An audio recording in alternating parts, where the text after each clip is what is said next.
Hi everyone, I'm Rosie Ward and this is Show Up as a Leader. Prepare to be inspired and uplifted with today's episode.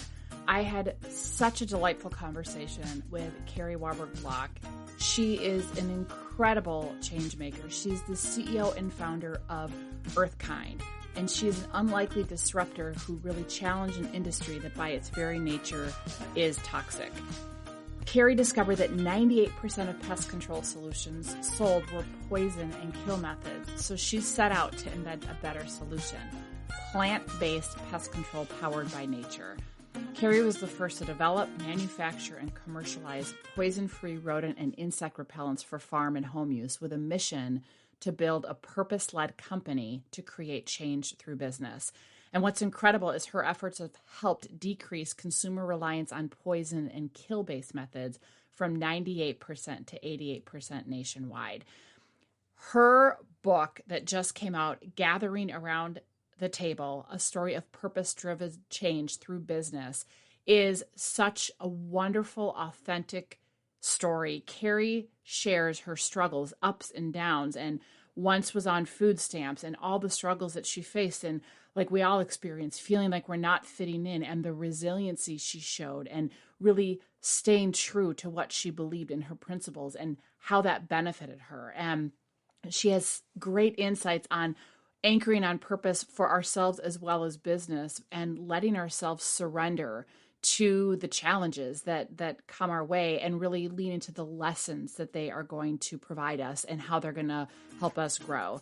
Kari is an example of complete authenticity, and she's just incredible. And I think you're going to walk away with so many wonderful nuggets and being inspired.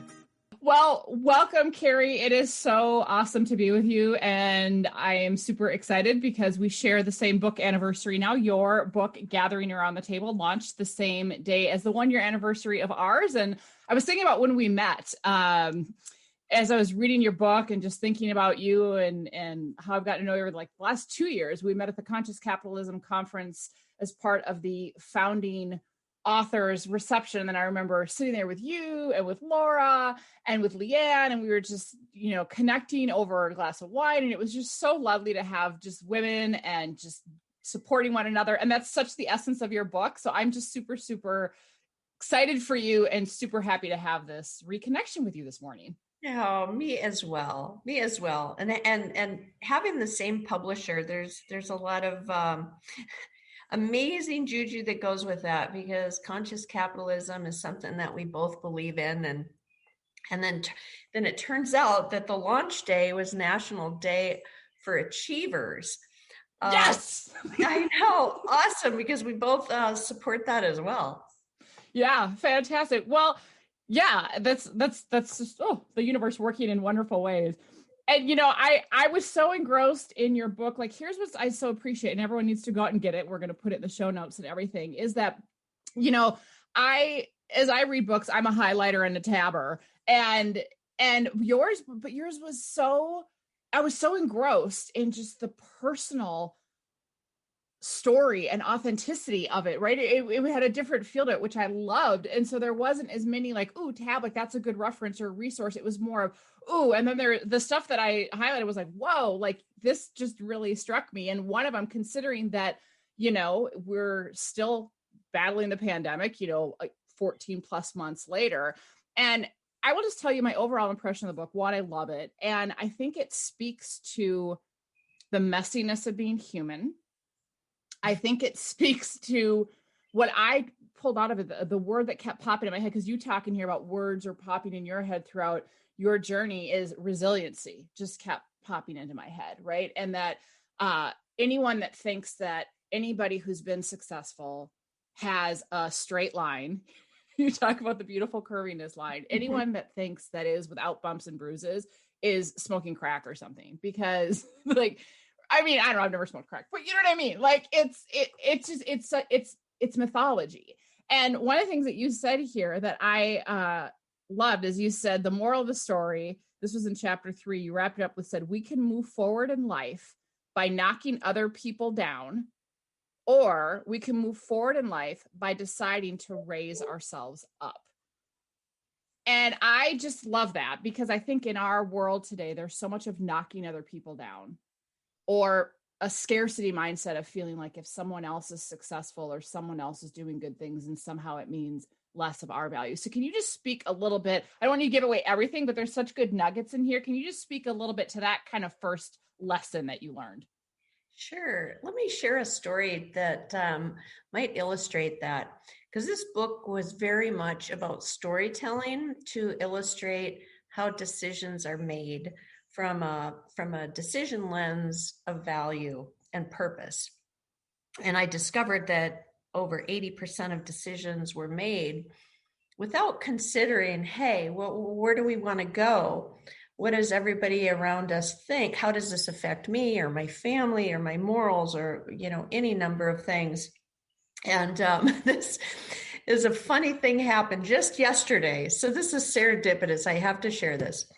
I got a call from a sales rep. And she said, I love your story so much. We bought your book. We're all reading it as a group, all 25 of us. I said, well, that's really interesting, because their boss told me about 2 years ago, or he told one of the reps, Kari's fallen in the crack pit. She's fallen in the crack pit.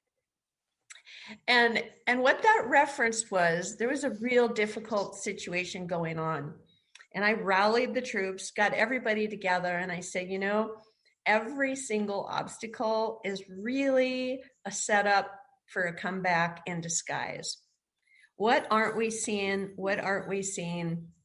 And people put their thoughts together. And we came up with a path together by gathering around the table that would get us out of this predicament that basically cost my business. I mean, we could have been out of business. It was, I won't go into all the details, but by getting people's thoughts and their hearts involved in it, we overcame. And now looking back, it's amazing, because I go from falling in a crack pit to now they're training all of their people to read and understand and learn to look at problems in the same way that I did. And right now during the pandemic, I think that's why the book is so popular and why we hit the bestseller list, because people are creating the new future and they're doing it together. They realize we have to be creative. We have to collaborate. We have to look at the world in a new way, because we don't want to go back, but we haven't quite yet moved forward. So it's a pivotal time for pretty much everybody on this planet. For sure. Well, I was thinking, what a concept. Bring people together, include them in the process. And if the last year has shown us anything, it's that we definitely have to do things differently. And, I'm so sick of the word pivot, yet it's just, it's true. And I love everything what you said. And we regularly quote Margaret Wheatley, who says, people only support what they've helped to create. And what I love at first, like when I saw what's the title of your book, I'm like, gathering around the table. Well, that's interesting. And then you see it woven though throughout, right? I mean, no matter how big or little, or even if it's in a virtual table, it's really bringing people together, because there's collective wisdom when, we all have a view of life. And when we leverage the collective wisdom of amazing people, amazing things happen. And I think that we don't do that often enough, or decisions are made in a bubble with the C-suite who's completely disconnected from what the experiences of other employees having different functions, different roles, different levels of socioeconomic status. So I just so appreciate, I so appreciate that. I love that. There's another quote that stood out to me. I mean, there's just such great storytelling in here. And I really will say, I do see how you're helping people see how decisions were made. I didn't know that was the purpose of the book, honestly, when I read it. And I was just, I'm reading Kari's book, but that I can see that. And I love that, because it's the thought process. Well, this is what was going through my mind, and this is what was happening. This is the external environment, internal environment. And there was a lot of storms. There were a lot of challenges you faced. There were a ton of stuff going on, and there was a lot of chaos. And you talk about, this is actually one of the things I highlighted at the end of chapter 4. You said maybe it was possible to surrender in the midst of chaos, but maybe that stillness had to come from the inside instead of the outside. And so I want you to speak to that for a minute, because I think that we get so caught up as a species in the hustle and bustle and the grind. And we don't sometimes take enough time to unplug, to recharge, we get uncomfortable with that stillness. So we keep moving because we don't want to have to be with the discomfort, with whatever's going on. So can you speak a little bit more to that? Because that was one that also stood out to me that was like, yes. Well, that one is pretty fresh, almost like, pulling the scab off, because I remember so vividly standing in front of my team, barefaced, no makeup, in my sweat, saying, okay, we may have a situation on our hands here with COVID. And with, what do you say? I don't know what's going to happen. I don't know how we're all going to survive this. I can't make any promises, but one thing I do know, if we come together, open our hearts, open our minds, we can create a new future if we need to.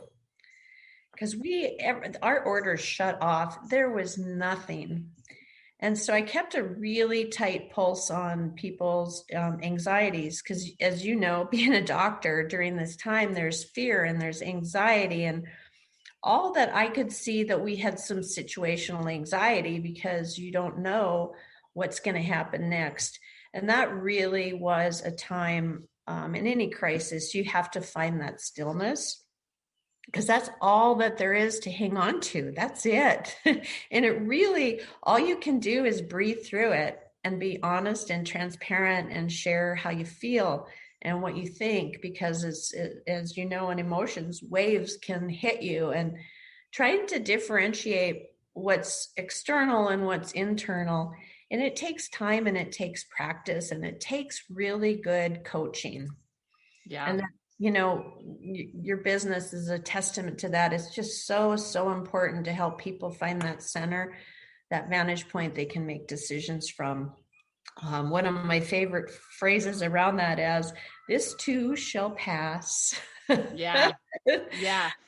You know what it reminds me of is one of my earlier episodes, I interviewed Brian Ungard, who is also a fellow Conscious Capitalism Press author and Chief Purpose Officer at Decurion. And he talks a lot about the surrender, right? And it's in a very kind of Zen way of looking at things. But I think the more that we fight what's going on, or fight feeling, whether it's anxiety or grief or whatever it is, it almost doubles down and tightens its vice grip, if you will, on us. But when we surrender to it and we just say, okay, this is what it is, and I'm going to lean into it and let myself pause, let myself experience the grief, let myself go through it, right? Because you can't go around it. You go around it, and at some point it's going to bubble up and, explode. You have to go through. We call that waiting in the messy middle. You have to go through stuff, right? You can't short circuit. But that's what it made me think of is, when we surrender to what's going on, it doesn't mean we surrender like I give up, but when we surrender of stop pretending things are different than they are, or wishing they'd be different, and saying, okay,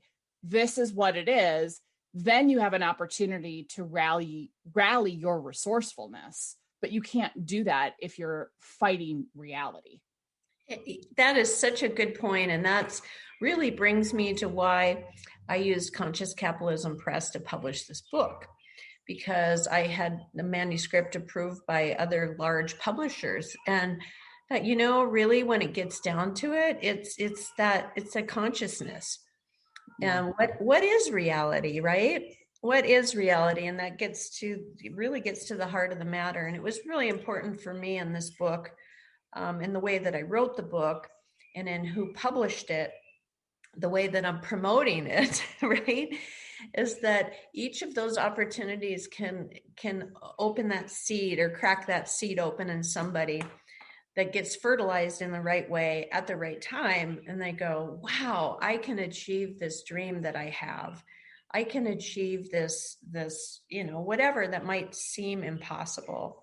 And that was when I would go around and I'd speak to universities, the questions. And when I saw that seed crack open in people, And you can see it, that aha conscious moment that happens, and all of a sudden it's like you have this new life inside you that you believe you can do it.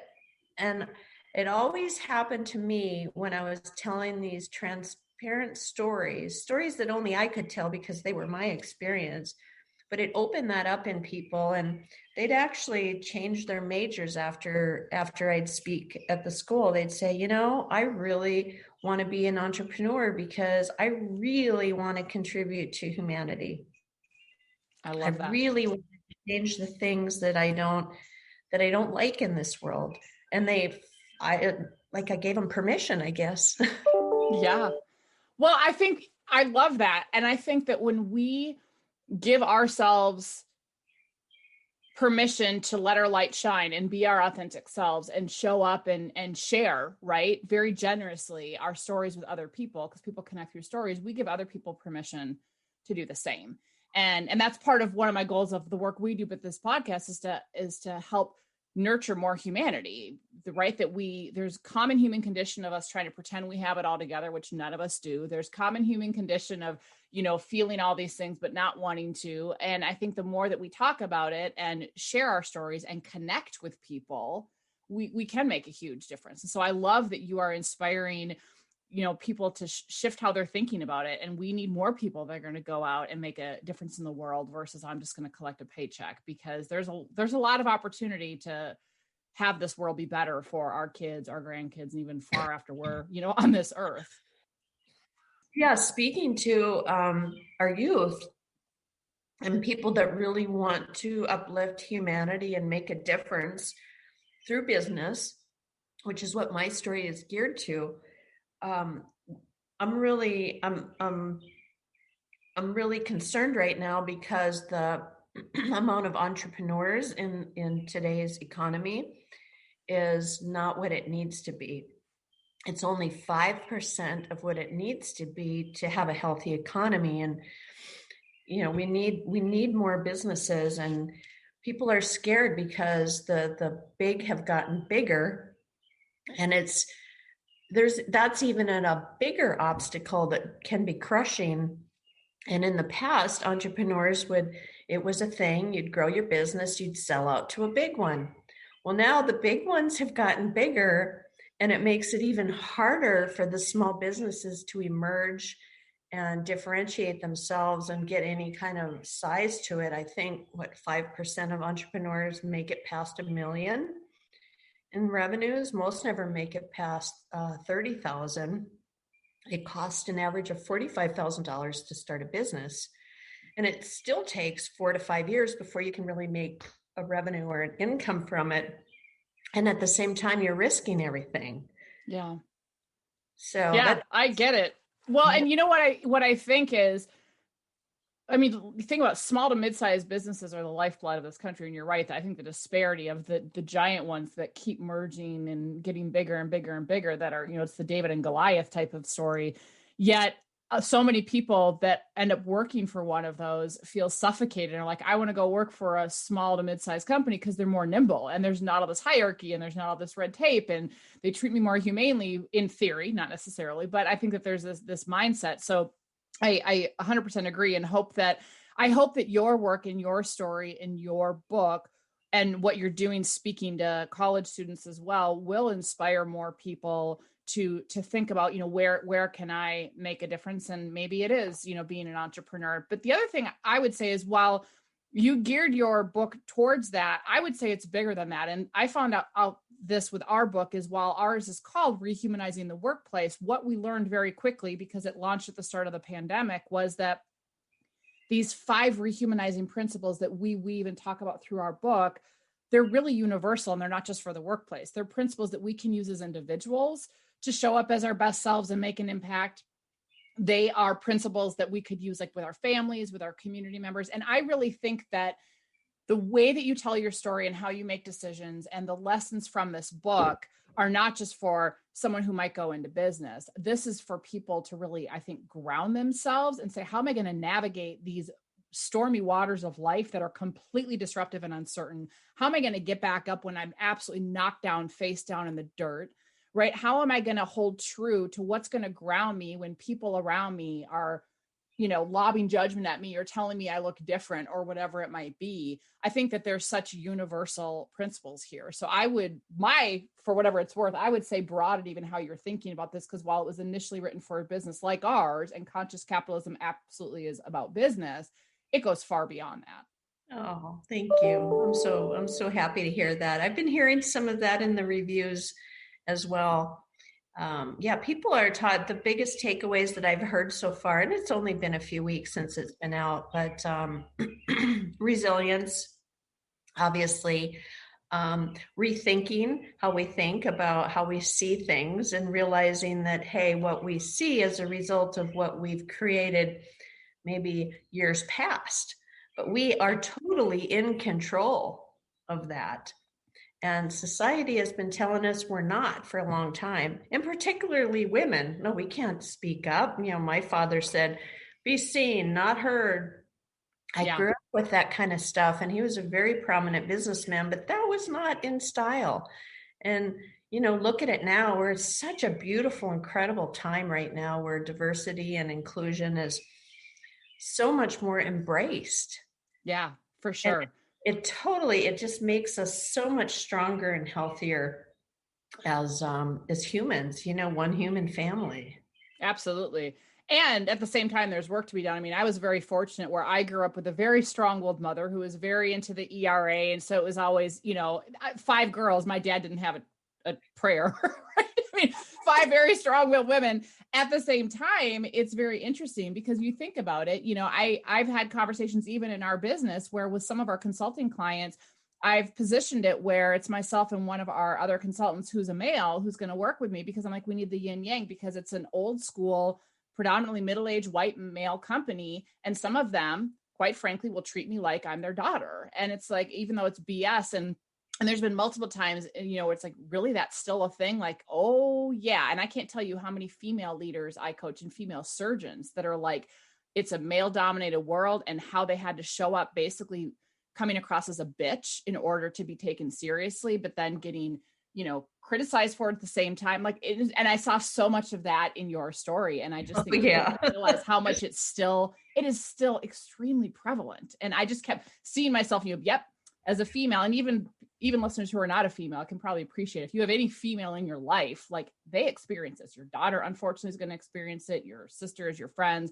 And so I just think it's an awakening of how we judge people, period, whether could be because of your gender or your race or fill in the blank, your political affiliation. So I so appreciate that. And so one of the things you said, and this is another quote that I highlighted from your book, you talked about, shifting mindset. And that was another thing that stood out to me. And we, in the work we do, we talk about transforming individuals, teams, and workplaces really from the inside out, that it starts with how we behave is completely based on how we see things. And if we don't help people be more self-aware, reframe things, the behaviors aren't going to follow.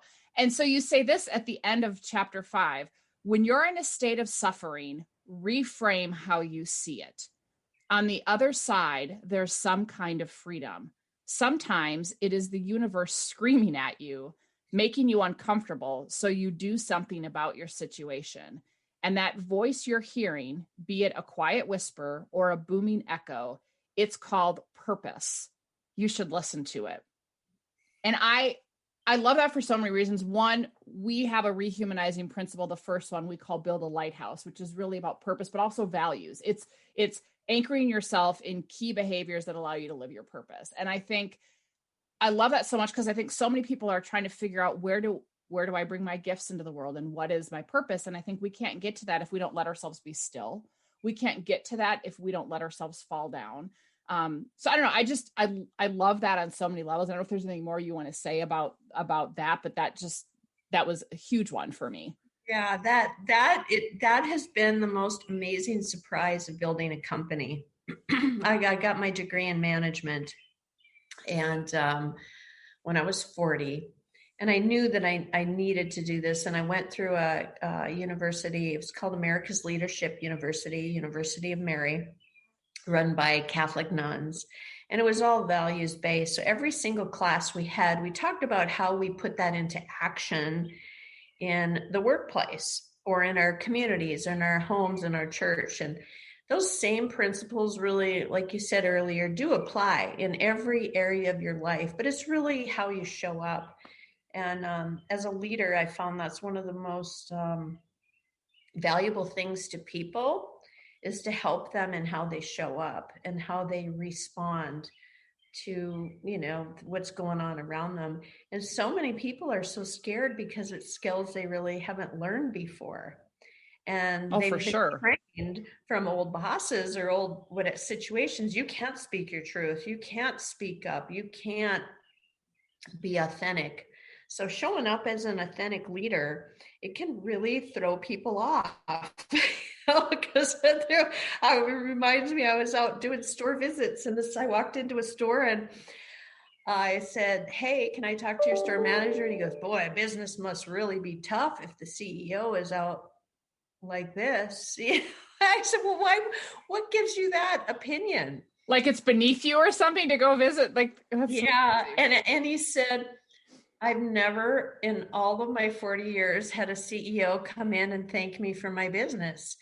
And I don't sell like that much that could even pay for your trip in here." And I said, "Is there anything more important to a business than staying in touch with its customers and saying thank you and gratitude?"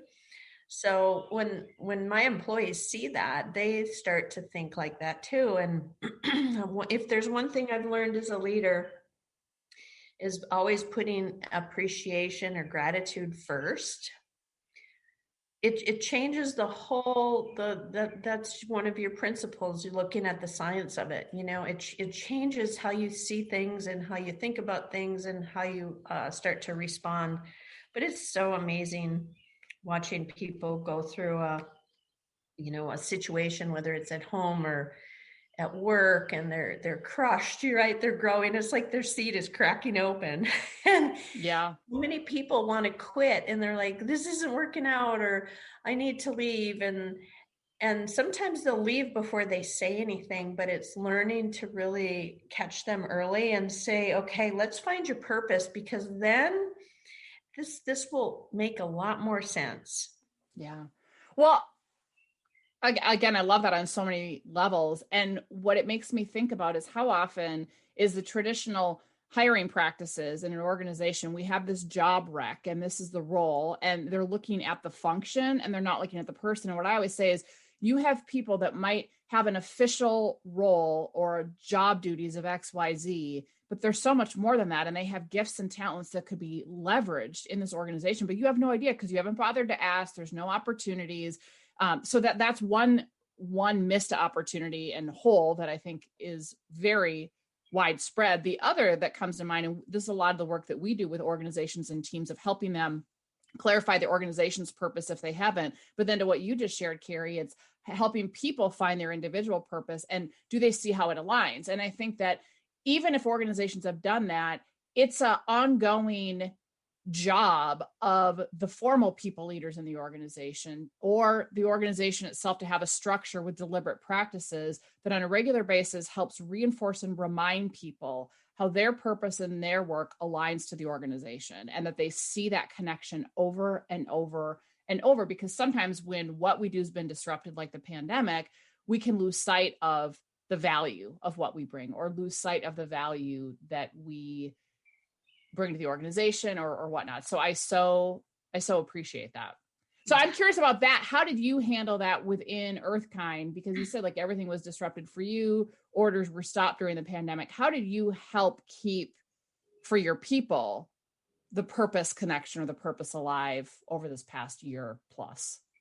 So that's interesting. And I'm so incredibly proud of my team and my people. And our company has reached heights that we never could have before this pandemic. And it's really, we had this thing, and we'll be doing our quarterly town hall, recapping everything like where we've been, right? But it's not me, it's we. And so all of us together reimagined what we see the future looking like, how we really want to contribute. And we came up with this we decided to call this year the Year of the Monarch, because what we saw it very much like a rebirth was happening, right? We were all in this slurry, this goo, and like formless almost, going, okay, are we going to come out? Are we going to get killed off? Or are we going to come out like that monarch butterfly? And the monarch has been a symbol of a natural wonder for years because it's so resilient. No insect or no species is that resilient. Every year it goes from Canada all the way down to Mexico. It takes 4 cycles to get there. No one knows how or why. But the interesting thing is those monarchs live in the trees that provide some of our ingredients for one of our products. So there was this connection to nature, which is very much, what we do. We're about living in harmony with nature and one another in all the places we live, work, and play.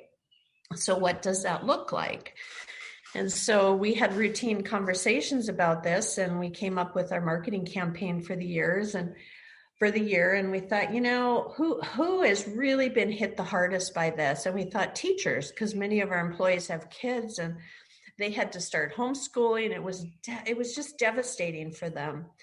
And so we were like, okay, let's give gratitude. We know that will lift us up. And so everybody started thinking of ways that we could give back to our teachers and still help make our purpose happen. And we came up with this Harmony Heroes, and it's been an amazing success. It's only been a few months, and we're highlighting teachers every month that are helping to create those aha moments in students so they can see differently. And it's so sad right now what's happened. The students are social media, and it's just there's a lot of chaos out there. And that's one thing about harmony. It's how do we create harmony around us instead of disharmony, which is basically chaos. Well, as a parent of a 10-year-old, 100% appreciate and get that. And one of the things I love about what you're doing, Kari, is it reminds me of, again, when we're clear on our purpose, it allows us to shift and, there's the word again, pivot, but it allows you to go, how else can we serve this if we can't do what we're used to doing? Or maybe we can do something a different way. And it even made me think of, in a previous episode, I interviewed Kristen Hadid, and she's been posting on social media about how her company is completely shifting what they do. Student Made was a cleaning company, and they are transitioning in the next 30 days to actually become a student leadership development company. Like they're like, that's not the part of the job we like. It was a means to actually develop people. And so talk about doing a complete pivot. And that brings me to another quote in your book, which I highlighted because I was like, yes, if we get clear, right, and ground ourselves or anchor ourselves in that purpose. You said, there was a question that you said forever would steer the direction of your future. How far are you willing to go? And you said, it's the kind of question that everybody will be asked in some form or another throughout the course of their lives.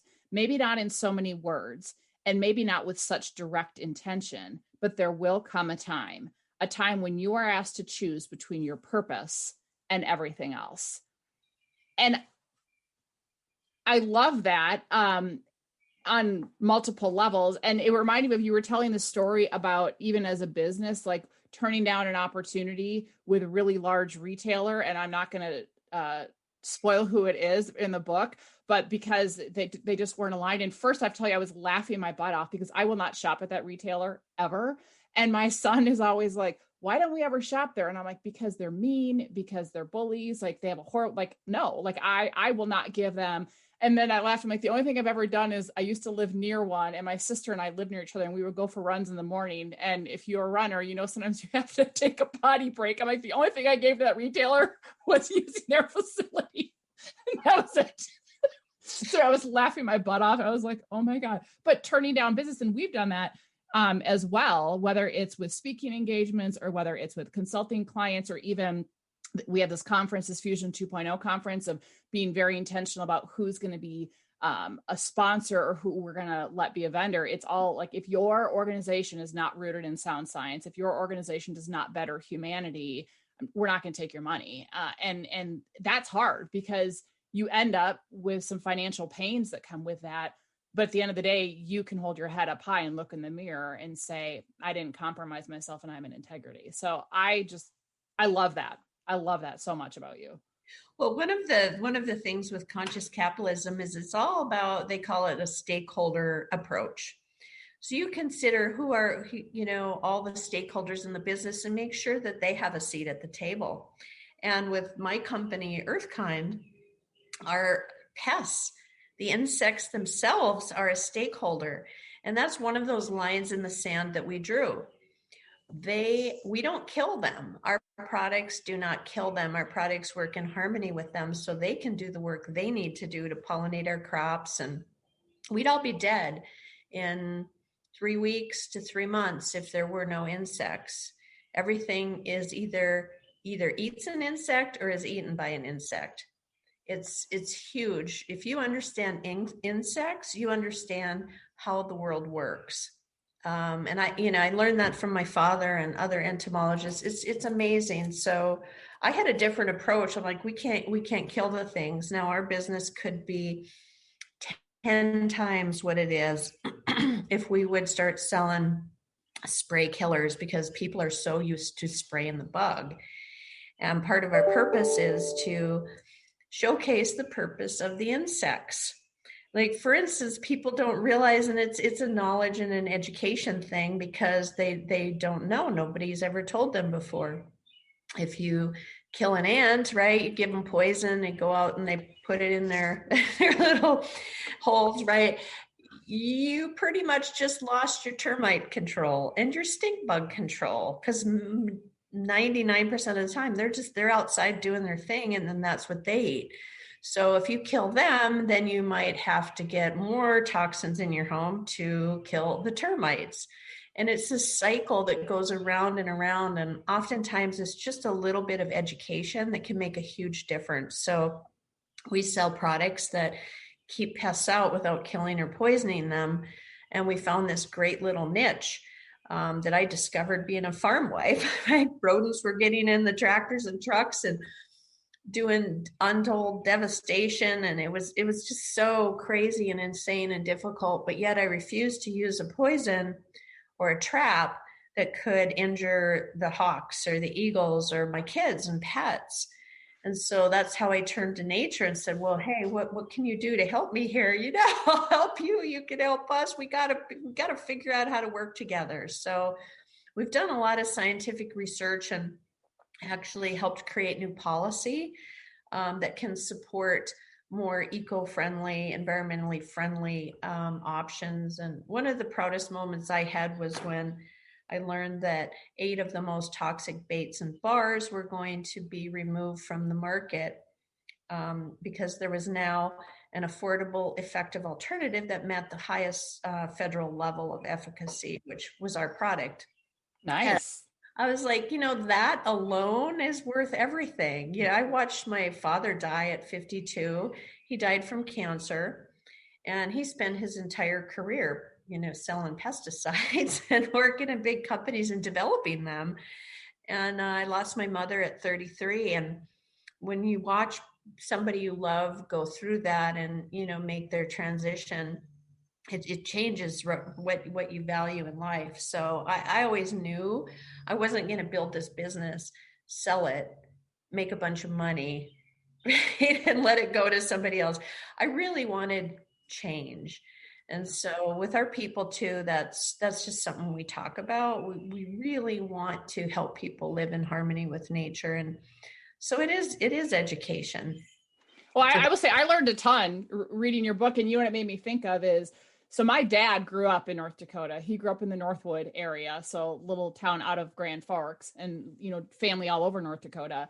And it was interesting because so many people in various levels of his family also died of random cancers. And I'm like, it was all farm. I'm sure it was pesticide stuff, right? And he moved away and moved to Ohio and then in Minnesota and whatnot. And I just, there is so much to be said for environmental, because when people say, oh, does cancer run in your family genetically? I'm like, well, no, but there is this whole side of, I'm sure it was environmental. It absolutely has to be. And so what I you educated me. I was like, oh, who knew that? Right. And I thought I was trying to be eco-friendly, but it was wonderful. And what I love about your story, and I'm not going to say too much more about this part, but there's a great chapter where you talk about like, showing up as yourself, and you talk about these pearls and being you or not being you. And it reminds me of, there's stories of, that I share of Carly Kammerer, who's the founder of Wildflower Coffee in my book. And I also talk about just when you come into your own and you go, you know what, like I'm getting rid of suits. I'm going to wear what I want to wear, and how liberating and freeing, and something just as simple as figuring out like who you are from a wardrobe standpoint, who you are I'm not trying to look like anybody else. Like this is me. You feel more confident. You feel more grounded and whatnot. But I want to read one last quote before I ask you some other questions, because I think this is really the essence of your book. And I think this is the final chapter, but with you doing what you did, right? You are a salmon swimming upstream because you're in this market where no one wants to be kind to the earth, or they're not thinking about the ecosystem, or they're not thinking about that stuff. Right. And so you faced a lot of uphill battles, to say the least, right, in your journey, and a lot of things that knocked you down. And I just loved what you put here, because I think of everybody who's listening to this, who's been knocked down, who might be currently knocked down, right, who is experiencing a setback, and we want to just fast forward versus lean into it and surrender and wade through the messy middle. You say it is the breaking down of a person that prepares them to be built back up, stronger than ever. After we are broken down, we realize it's much like evolution, the flow of nature. All things transform through fire, pain, and need, basically. We can either resist it, or we can learn to accept it as is, which is rarely how we think it is. I've come to trust that it's all as it's supposed to be, and that all will work in the end. And then you say a few sentences later, I had to learn to let go of emotion in healthy ways. I had to let go of coulda, woulda, shoulda in my vocabulary. I reflect, I journal, I ground myself in the earth, I exercise it off. I think of it like cleansing, purifying. I tell myself all people are good, divine. They may not be acting like that in this moment, so forgive them. They may not always realize what they are doing. I hope they'll do the same for me if I am at a low time in my life. And I just think that speaks to you as a person, but also I just think we could use a lot more of that curiosity, empathy, and compassion in our world, period. And I think you're just setting such a great example. And there's just so many wonderful nuggets in this book that I'm just super excited for you, and just super happy for what you're doing. Thank you. So that brings me to, so speaking of that, because, this book is very much about your growth and as a leader, but also as a entrepreneur and a CEO in your company. And I know that it is a common human condition that we all still get in our own way, and we all still tell ourselves stories that keep us safe and small. And so a question I like to ask all of my guests, if you've listened to this, this, is what is a self-limiting story that you find yourself still telling yourself sometimes, Kari? And when it shows up, how do you move beyond it so that you can still show up as a leader in your life? Well, for me, it's do I really deserve that seat at the table? Which is partly why the book is called Gathering Around the Table, because I sit around there, and oftentimes I'm with very powerful people or PhDs and da da da da da, and it's amazing now that I've had success. They look at me like I deserve that, but I'm still in my head. I'm still that Kari that had a D in high school, just working harder, trying harder. So it really is, do I deserve that seat at the table? Yeah. To help myself before I go into any big important meeting, I do the power pose like in nature, like animals do, lift my hands way up high and just really ground and take a few deep breaths, and it will pass. It will pass. Nice. But it still shows up its ugly head all the time. Yeah, of course it does, but I love it. Right. Well, and what I appreciate is it's really, that's about that surrendering, right. And pausing, and instead of being reactive, it's like, okay, like, yep, that's a story I'm telling myself right now. And come on, like, you absolutely deserve to be here as much as, or, find your power pose or whatever it might be. So I love that. Ground yourself in nature. So what is one impactful way that you are showing up as a leader at work these days? And then on the flip side of that, what is one impactful way that you are showing up as a leader in your personal life these days? Sure. So at work, I've been very intentional this year about getting in the weeds.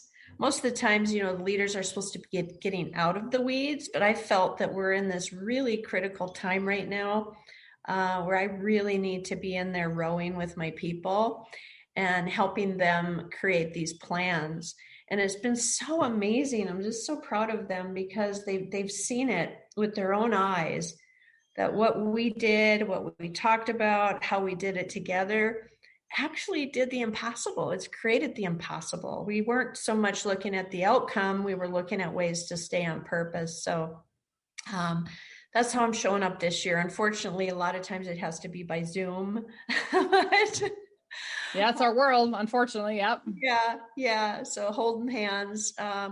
In my personal life is showing up as a leader, is helping my kids. They're doing some pretty amazing things, and just so pleased to be working with them and helping them be better leaders.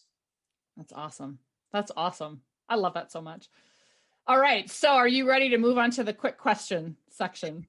Sure. Yay. Oh, okay. All righty. So they start out a little more thoughtful, and then they get kind of fun and silly, because why not? We got a little of both in us. First one, fill in the blank. Living authentically is. Oh, geez, those are, like you said, that's the big questions. Living authentically is living consciously. Love that.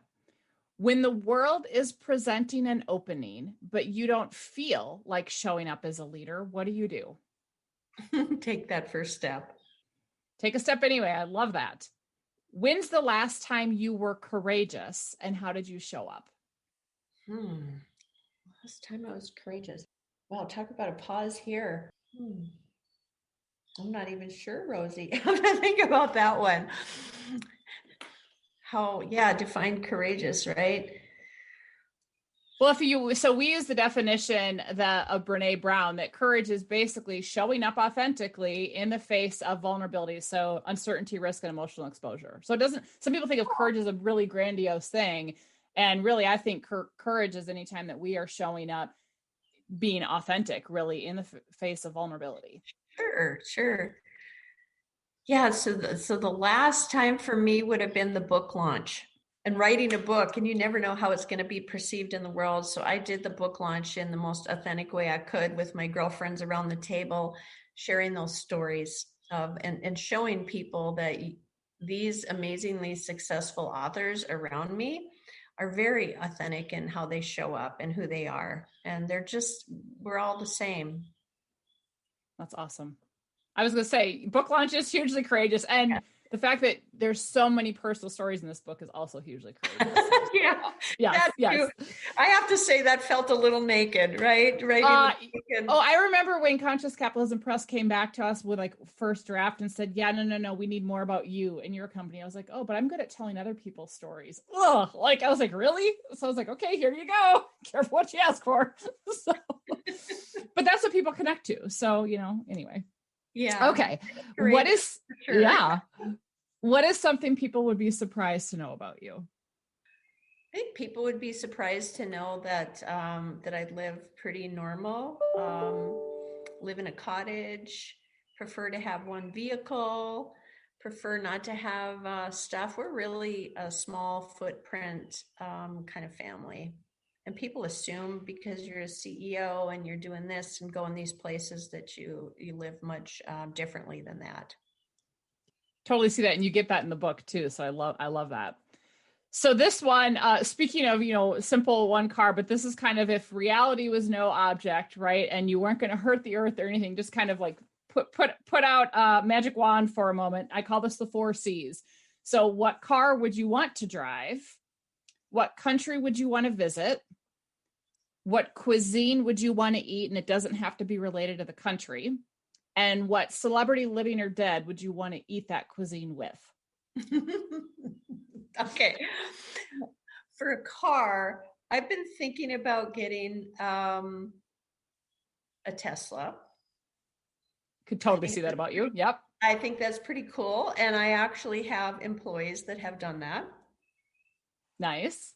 As far as going to a country, I deeply, deeply want to have a romantic trip with my husband around the French Riviera on a boat. Nice. As far as cuisine, I love Northern European cuisine. So anything Italian and Northern European, I absolutely love. That could happen any time of the day or night, and I will eat it. And as far as what was the last question? What celebrity, living or dead, would you want to eat your Northern European cuisine with? Oh, I know that. Reese Witherspoon. Nice. I love her. Yeah, me too. Fantastic. That's awesome. Amazing. And I'm sure we'd have some pink around there. Oh yeah, for sure. little Elle Woods action maybe coming out. So good. That's great. All right. Your favorite go-to movie? Favorite go-to movie? Geez, I'm not a TV watcher or a movie watcher. I don't have one. Who doesn't have a favorite go-to movie? Go-to movie? Yeah. I like the James Bond movies.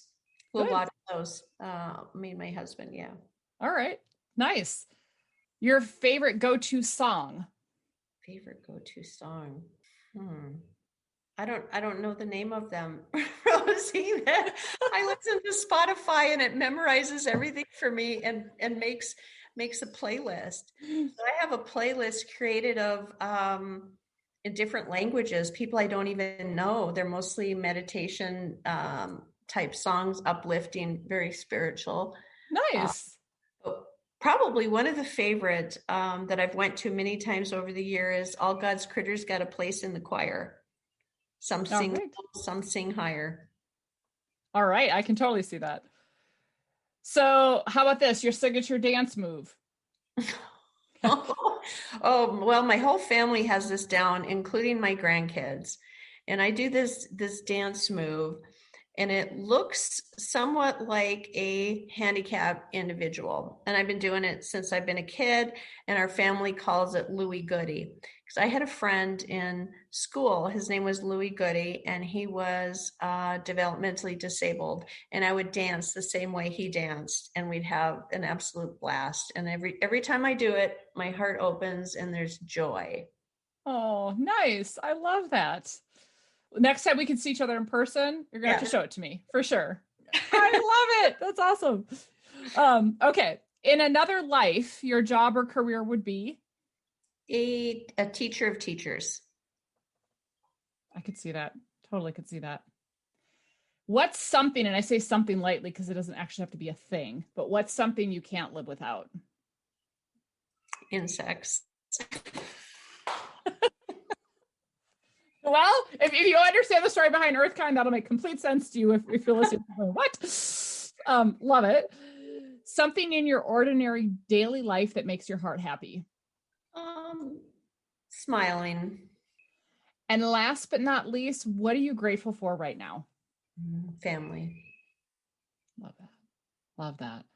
Well, Kari, it is always so uplifting and just awesome to spend time with you. And I'm so excited for your book. And so everyone, please go out and get her book. It will just so many good nuggets in there, and super excited to help promote that. And just for what you're doing with EarthKind, what you're doing to change the face of entrepreneurship and capitalism, and just what you're really doing to help encourage others to be more authentic. Just thank you for who you are and for what you're doing. Oh, thank you, Rosie. It was my pleasure to be with you today. Your smile is amazing. Oh, thank you. Your voice too. It's musical. Love, love, love, love. All right. Thank you so much. Thank you so much for listening to Show Up as a Leader. If you haven't yet subscribed, you can find us on Apple Podcasts, Spotify, or anywhere else you get your podcasts. I'm Rosie Ward, and you can find me online at drrosieward.com, where you'll be able to sign up for my newsletter, check out the books I'm reading, and hear from the people I'm talking to. You can also get more information on what I'm up to professionally, including my coaching and speaking services. You can also find me on LinkedIn at rward, Facebook and Instagram at Dr. Rosie Ward, or email me at rosie@drrosieward.com.